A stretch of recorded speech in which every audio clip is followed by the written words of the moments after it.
My name's Joe. When I was 11 years old, I was dead for about 5 minutes without a heartbeat.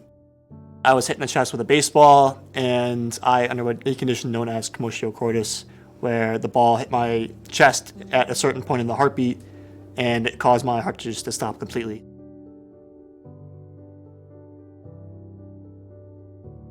That day was a normal Little League day. I tried to go to every single game, but that day was different.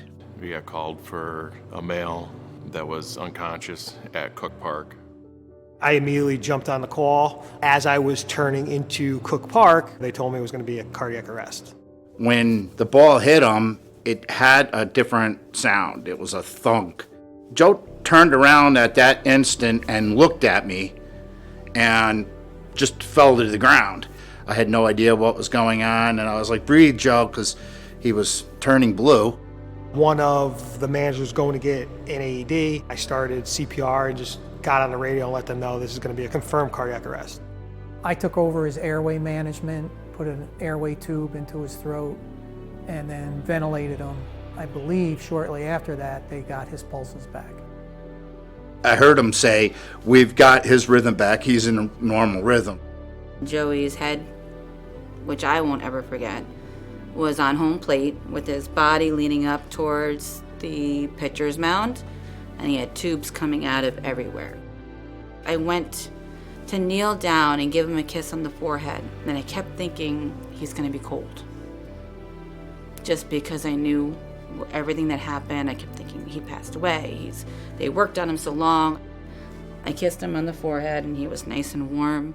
I'll just never forget that feeling of just like, he's going to be fine. He's going to be okay. Everything's going to be all right.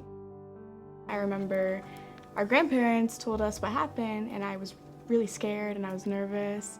I do remember being horrified when my grandparents talked to me about it and kind of put it into how you would say it to someone my age at the time. To think that he might have passed away, especially from just a baseball and being hit in the heart, is terrifying. We were waiting in the emergency room, and we were able to go in and see him. And he still had his baseball uniform on, and he was incubated. And I just looked at him and gave him a kiss and brushed his hair back and told him I loved him. The nurse kept saying he kept breathing over the vent. Luckily for us, the very next morning, they said we want to get him off of it as soon as possible. Physically, he was good that night. It was the brain damage that they were always worried about. I was in the hospital for about a month or so. The first thing I remember after the accident happened was I was getting an MRI. When my heart stopped, my brain stopped receiving oxygen. Yeah, I know your memory is not what it was. You were only in the hospital for a week. A week? Not even a week. Really? Wow. Okay. But you lost a good 2 weeks from memory. Okay. The doctor came in and told us after the MRI, we can find no brain damage. By Sunday, I knew he was a miracle, and I knew he was going to be perfectly fine.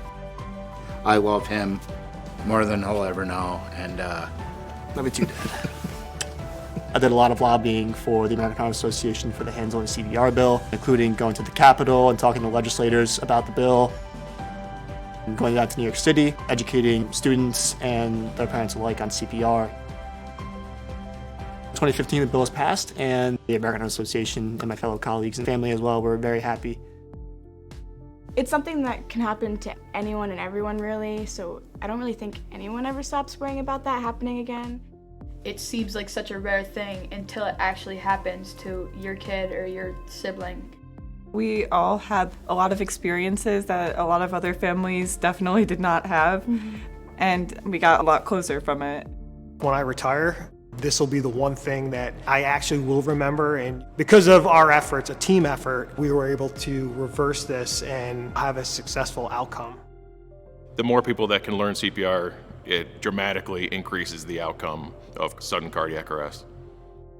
I think it's very important to learn and to know, because you never know when you're going to have to save a life. I would just like to say from the bottom of my heart, thank you to everybody who had an impact on that day. I literally wouldn't be here without you, so thank you. Your donation can help save lives like Joe's. Please donate to the American Heart Association.